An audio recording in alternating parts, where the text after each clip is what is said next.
Good afternoon. Thank you for taking the time to be here again today. We are all working hard to maintain a clear line of communications with the media, the county election officials, and our voters. Our office will continue to give unprecedented access. The voters of Georgia deserve transparency. Georgia voters deserve accurate, real election results. Election workers around the state are working with integrity to ensure every legal ballot is counted and no illegal ballots are counted. Right now, Georgia remains too close to call. Out of the approximately 5 million votes cast, we'll have a margin of a few thousand. The focus for our office and for the county elections officials for now remains on making sure that every legal vote is counted and recorded accurately. As we are closing in on a final count, we can begin to look toward our next steps. With a margin that small, there will be likely a recount in Georgia. Interest in our election obviously goes far beyond our borders. The final tally in Georgia at this point has huge implications for the entire country. The stakes are high and the emotions are high on all sides. We will not let those debates distract us from our work. We will get it right and we will defend the integrity of our elections. In some states, there are complaints about monitors not being allowed to watch the count. In Georgia, this process is and will remain open and transparent to monitors. If any member of the public raises legitimate concerns, we'll investigate those. We are committed to doing anything and everything to maintaining trust in our electoral process here for every Georgian, regardless of partisan preference. Thank you.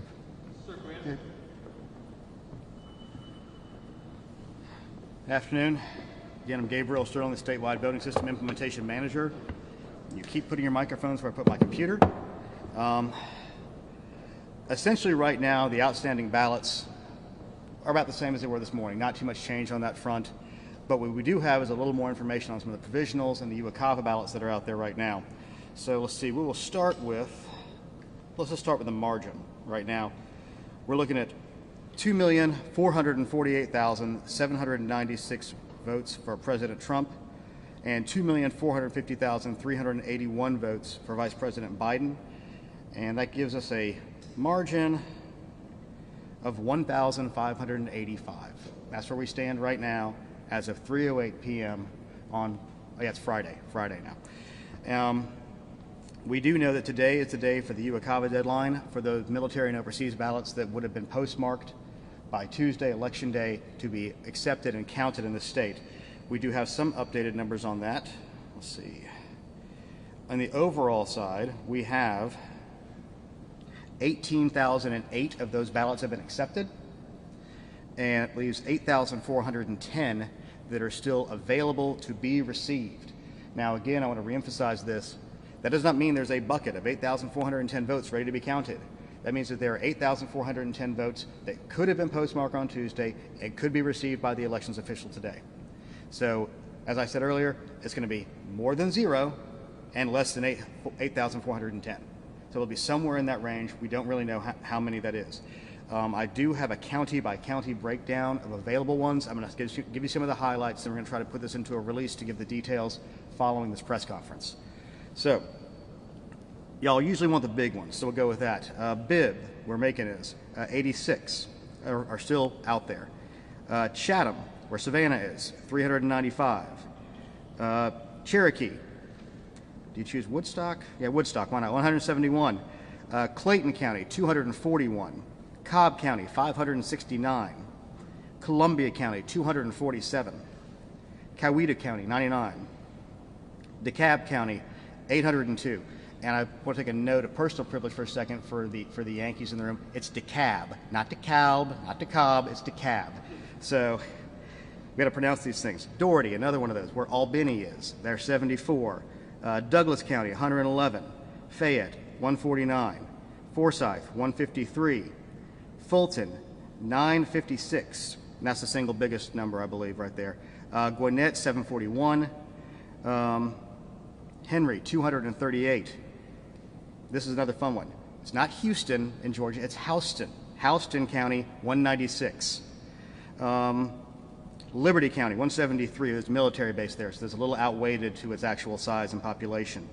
Lowndes County, where Valdosta is, 141.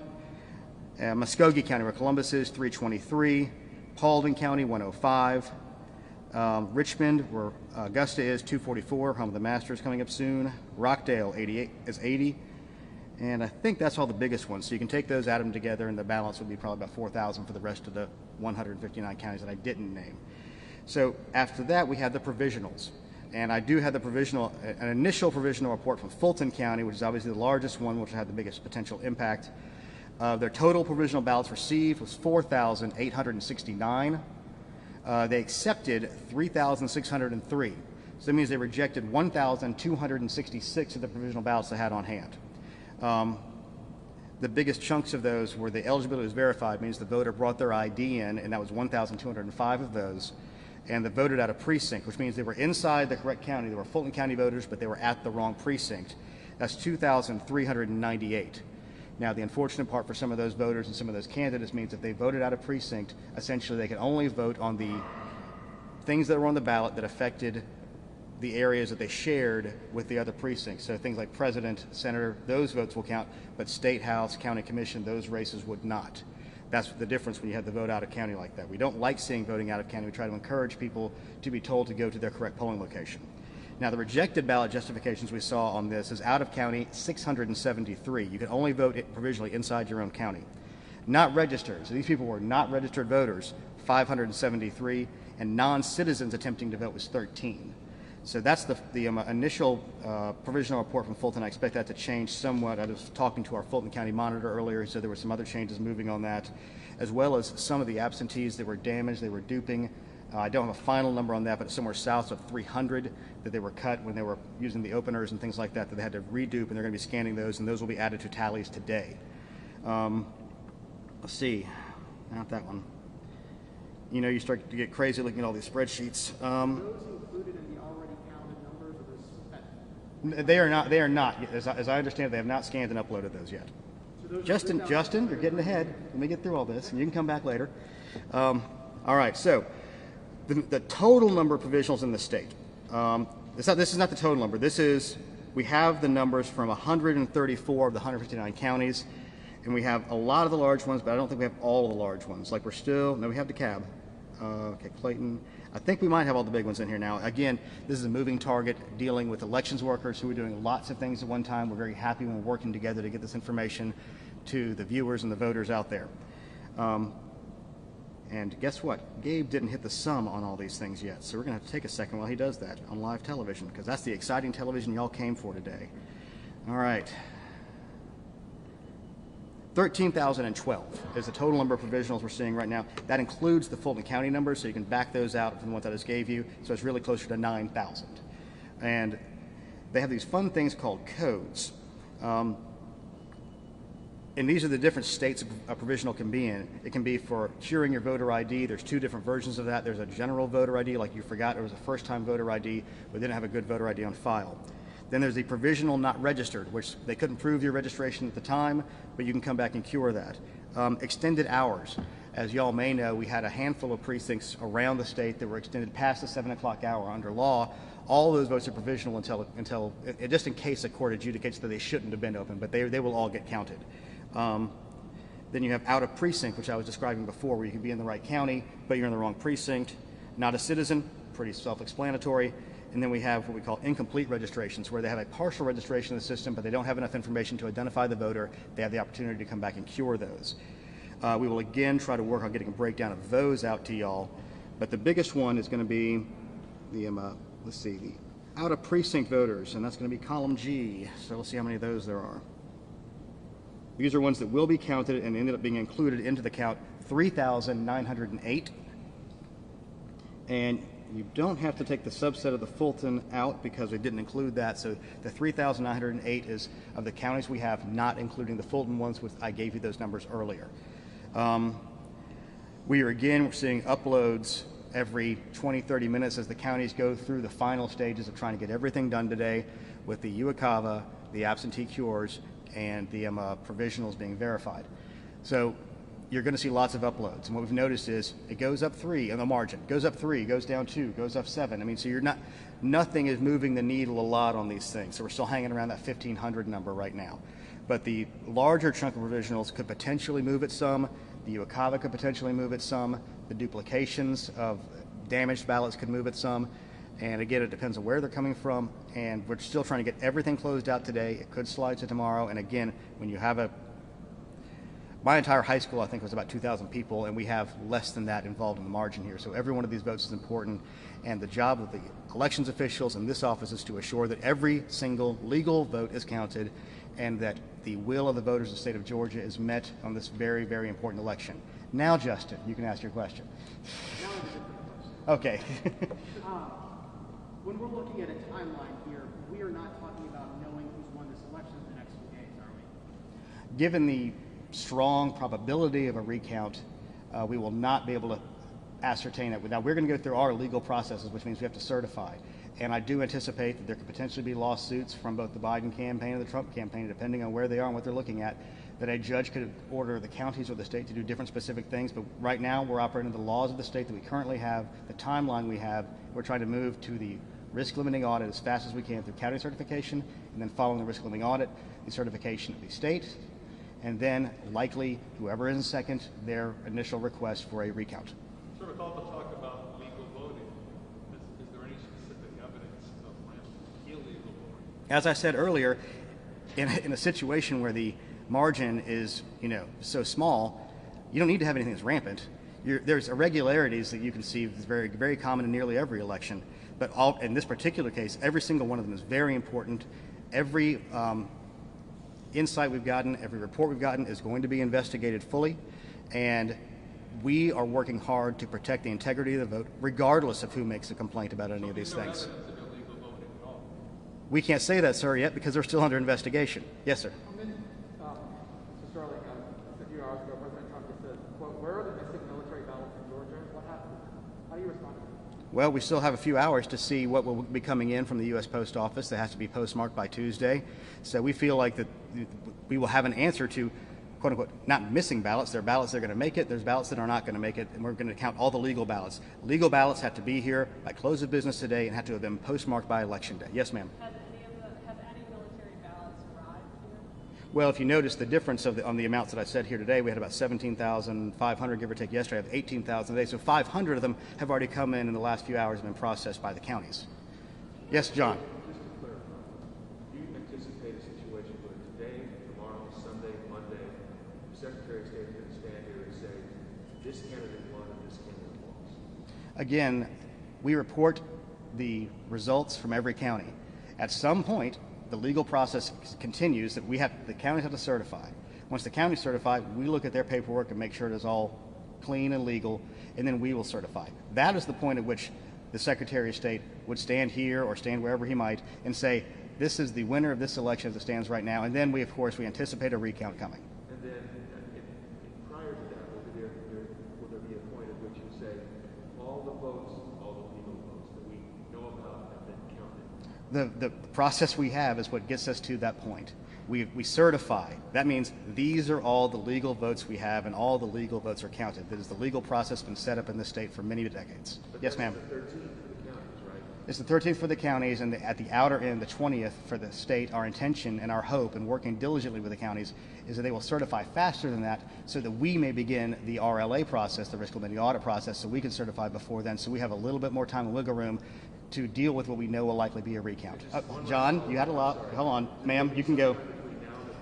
Ma'am, you can go ahead. All of the legal votes being counted has been the general message from you across the board. Even the Secretary of State's speech this morning, that was his language as well, but this afternoon there was an added phrase, all illegal votes will not be counted. Why the change in language? I think it's just for clarification because by definition, you count all legal votes means you're not counting illegal votes. Yes, ma'am. Have those 13,000 provisional ballots been counted yet? And if not, what is the process for that? What they're doing right now is you have to verify all of those first. They will likely be scanned today, and they could even be part of some of the uploads we have seen today. I'm giving you the latest information we have, and I do not believe most of these have been scanned yet because usually the intent is you don't want to go through scanning a bunch of stuff, then have to do like 8 more later on. It's easier process-wise to do everything at one time than to do it in bits and pieces when you're talking with a smaller amount. Yes, sir. Hold on. I know I'm getting a risk-limiting audit question. This is always my geeky time. Do you have any further guidance on the risk-limiting audit? And given the closeness of the presidential race, would you prefer not to do that as the RLA because that would be tantamount to a recount? If you look, well, we're doing a recount anyway, but you're right. Unfortunately, with the way as I pointed out to you yesterday, the day before, it's all kind of running together for me at this point. The rules in the SCB kind of outline this, and one of the rules is for ease of use to a degree. And obviously, he's pointing out that in a risk-limiting audit, the point is you're trying to use the smallest number of ballots available to get you to a point of confidence that the outcome has been reached. When it's, at this point, I think it's 0.03% difference, he is correct. It would essentially be a recount, which would be extremely difficult on the counties to do. So I think that might answer the question for you itself. Yes, ma'am.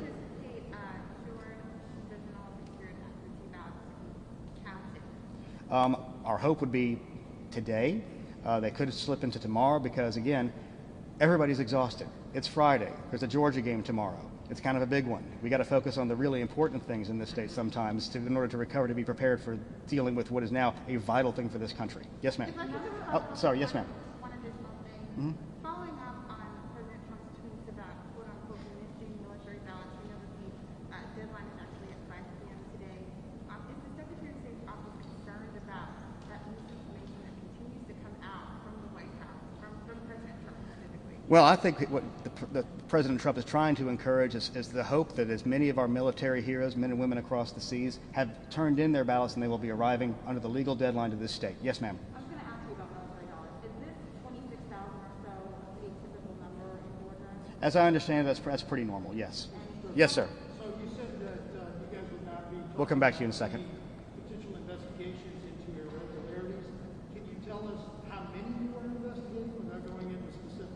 I really couldn't answer that because, frankly, I just don't know. I'll try to figure out something for you. We'll talk Chief of Investigations. I need some water. Hold on. Provisionals, 13,000 provisionals, correct?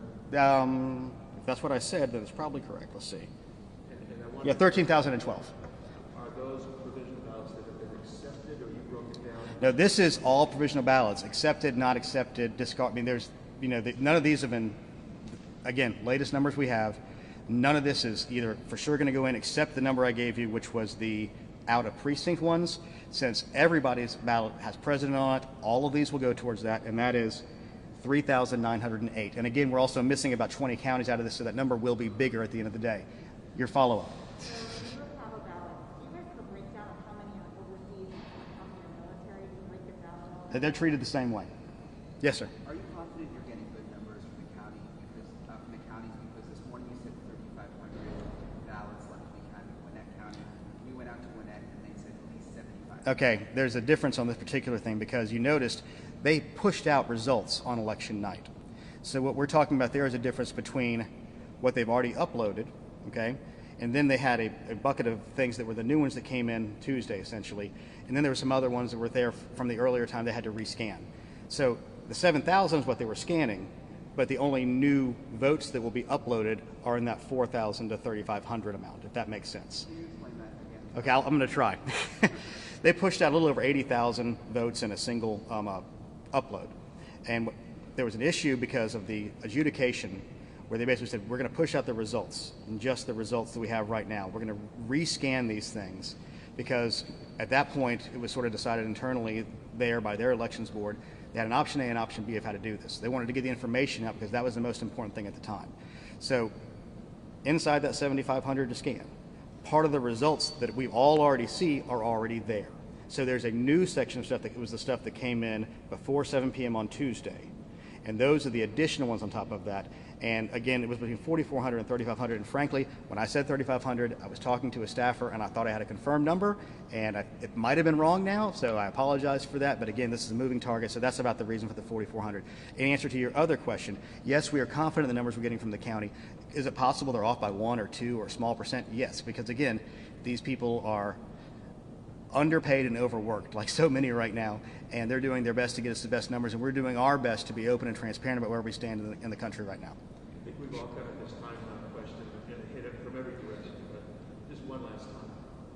At what point do you anticipate that you will be at the point where you won't have to come out here and say, we have this many votes, category of votes to count, we have that many category of votes to count, where you will be at that point where everything is. Well, here's the thing right now, and it's frustrating, I know, to people across the country, and I've been watching news conferences from Philadelphia and Las Vegas and everything else. This is a legal process. It's a legal process we've been doing for several years, and we are still inside the window for ballots to be counted following the different sets of laws. This is the outer edge of the UOCAVA ballots being the last ones, of getting them legally established and counted.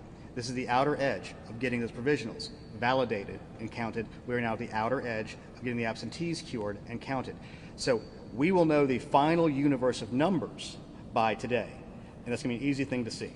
Now, after that, we have to go through the final process of, you're going to go through, you're going to kind of audit your internal results. You're going to make sure that, your numbered list of voters matches the ballots, matches your cards. I mean, there's a lot of processes that are there to protect the integrity of the vote that we have to go through to finalize this. That's why we have this county certification process.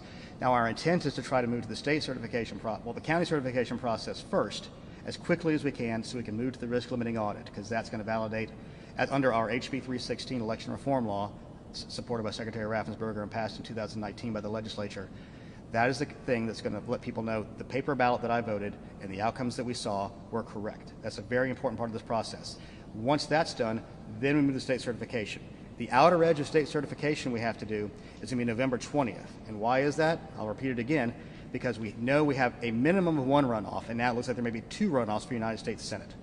And the UOCAVA rules that are federal on that require that we get those ballots ready to go to the UOCAVA voters and email them that they're prepared on Saturday, November 21st. So we have to certify an election before we can give out ballots for an election. So that is our outer edge. That's what we have to have done. Yes, ma'am. You just answered my question, Dr. One more follow-up. Sure. So I'm sure John's just being greedy today. It's okay. we have that final universe of numbers. Will they be posted by candidate on your website with it saying 100% report? That would be the intent, because these are unofficial results. Now, remember, the official results, what everything's going to be based on, everybody's looking at it right now. Yes, Biden's ahead by 1,585 votes. But that could change in the next few days, given the universe of votes that are out there. He could extend his lead, it could either stay the same, or President Trump could come back into the lead. There is still time and a universe of ballots that could allow for that. Yes, ma'am. So, to clarify that, because I think one of the other answers is there are a potential of 8,410 military overseas ballots that could get added into this mix, and there's a potential of 13,012 provisional ballots that could get added into our total. All right. You're right on the first one. Okay? Okay, now on the second one, I already gave you the Fulton County breakout, so we know some of those are in there. So that 13,000 then drops to about 9,000. So then, inside of that 9,000, we know for certain what will be added is 3,908 of the ones that were out of precinct. So that then further drops your number down to, 9,000. You should never do math on national television. 9,000, about 5,000. Okay? So those are the potential additional votes on top of the ones we absolutely know will be input. Does that follow up? Do you get it? Good, thanks. Yes, ma'am. For those ones that we know will be inputted may or may not have already been inputted. The likelihood is some of them have, but I think the bulk of them will not, because like I said before, process-wise, it's easier to do it all at the end of the day when you know you have everything in. Okay, and one more thing. Are the absentee ballots roughly the same as the absentee ballots? They're roughly the same right now. We haven't seen too much motion on those, and we've been seeing all day long ticky-tacky things from all the little counties, like 3 here, 4 there, and that's what I was talking about before, those things. Yes, sir. With all due respect, Yeah. I understand poll workers retired, you pointed that out, you said there could be a vote here or there that isn't quite right, but at the end of the day, how do you reassure Georgians that their vote is accurate and accurately counted? let's go through this one more time. You're going to have a certification process where they're going to have to go through, and there's a lot of paperwork and a lot of ability to have to know that all of our ballots from every single county are there and accounted for and then counted. The county says basically, yes, state, we know this is our final number. We will look at it and assess it, and then we certify it, but that's with the risk limiting audit in between. And the risk limiting audit, as we know, is the item that's going to be part of the foundation of bedrock of trust, because it's going to certify that the scanners reflected what was on the paper ballot votes for the first time. So that's where the reassurance comes from, is the process, following the law, putting in the risk limiting audit, and then doing the certifications. Yes. Last question. Correct. We said about 4,000 to be processed this morning. Is there an update on that? No, sir. Thank you.